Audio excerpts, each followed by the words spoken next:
मरचू जंगल से लकड़ियां काटकर बाजार में बेचने गया, लेकिन उसे लकड़ियों के अच्छे दाम नहीं मिले। इस पर मरचू ने कहा, अरे भैया, इतने कम पैसे? इन पैसों में तो 2 वक्त का खाना भी नहीं मिलेगा। आप मुझे बहुत ही कम पैसे देते हैं। मैं इतनी मेहनत से लकड़ियां काट कर आता हूँ, लेकिन उनके पैसे मुझे बहुत कम मिलते हैं। भैया, तुम्हारी लकड़ियां होती ही इतनी कमजोर हैं कि मैं इससे ज्यादा पैसे नहीं दे सकता। तुम्हारी लकड़ियों के बस इतने ही पैसे बनते हैं। अरे भैया, कुछ ज्यादा कर दो ना। वो क्या है ना कि इन पैसों का तो कुछ भी नहीं आता। मैं अपनी जिंदगी कैसे गुजारूंगा? भैया, तुम जाकर अच्छी लकड़ियां लाओ, तभी इन लकड़ियों का अच्छा दाम मिल पाएगा, वरना इन लकड़ियों का तो यही दाम है। ये सुनकर मरचू बहुत ज्यादा परेशान हो गया और पैसे लेकर किराने की दुकान से सामान खरीदकर घर आ गया। घर पहुंचते ही मरचू की पत्नी सीता ने कहा, अरे जी, सामान ले आए आप? हाँ जी, सामान ले आया हूँ। सीता के चेहरे पर खुशी छा जाती है, लेकिन जब उसने सामान देखा, जी, इसमें तो बहुत थोड़ा सामान है। हाँ सीता, मुझे पता है कि यह सामान बहुत थोड़ा है, लेकिन मैं क्या करूं? मेरे पास जितने पैसे थे, मैं उतने का ही सामान लेकर आ गया हूँ। इस तरह हमारा गुजारा कैसे हो पाएगा जी? आपको तो पता ही है कि हम कितनी मुश्किलों से गुजारा करते हैं। हाँ, मुझे पता है, लेकिन मैं कर भी क्या सकता हूँ?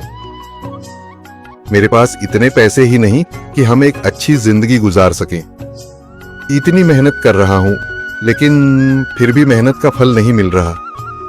इतनी मेहनत से अच्छी लकड़ी काट कर आता हूँ, लेकिन मुनासिब दाम नहीं मिलता। मैं तो बहुत परेशान हूँ। क्या करूँ? कहाँ जाऊँ? अरे जी, आप परेशान न हो, आप कोई और काम देख लें। मैंने कई बार काम तलाशने की कोशिश की, पर किसी ने भी मुझे काम नहीं दिया। ये सुनकर सीता भी काफी ज्यादा परेशान हो गई। मरचू से सीता की परेशानी नहीं देखी गई। उसने अपनी पत्नी सीता से कहा, मैं फिर से जंगल की ओर जा रहा हूँ। अरे जी, अभी मत जाइए ना, वैसे भी शाम हो रही है। आप कल चले जाइएगा, अभी मत जाइए। ठीक है, अगर तुम रोक रही हो तो मैं नहीं जाता।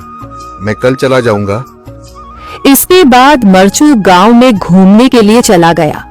तभी उसे एक आदमी मिला और उसने कहा, कहाँ जा रहे हो भैया? और सुनाओ, क्या हाल चाल है? जिंदगी कैसे गुजर रही है? अरे भैया, तुम्हें तो पता है कि लकड़ियां काटकर कैसे गुजारा होता है। हाँ भैया, तुम सही कह रहे हो। और आसपास के जंगलों में अच्छी लकड़ियां भी नहीं है। इसके लिए तो जंगल के अंदर जाना पड़ेगा। पर जंगल के अंदर तो काफी सारे जंगली जानवर होंगे। मुझे बहुत डर लगता है भैया, मैं जंगल में कैसे जाऊंगा? हाँ भैया, जंगली जानवर तो होंगे, लेकिन अच्छी लकड़ियां तो वहीं से ही मिलेंगी। ये सुनकर मरचू बहुत ज्यादा परेशान हो गया, लेकिन वह आदमी बिल्कुल ठीक कह रहा था।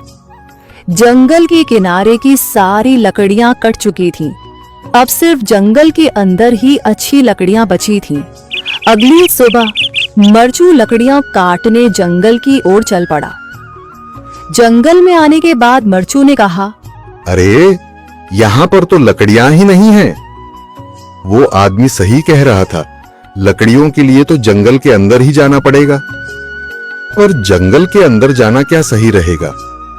मुझे तो बहुत डर लग रहा है, क्योंकि वहां पर तो काफी सारे जंगली जानवर होंगे जो खतरनाक होंगे। अगर आज मैं जंगल के अंदर नहीं गया तो मैं आज घर पैसे लेकर नहीं जा सकूंगा, और फिर जब पैसे नहीं होंगे तो गुजारा कैसे होगा? मरचू जंगल के बाहर खड़ा सोचता ही रहा और फिर उसने सोचा, अरे, यहाँ पर भी कोई मजबूत पेड़ दिखाई नहीं दे रहा जिससे मैं लकड़ियां काटकर घर ले जा सकूं।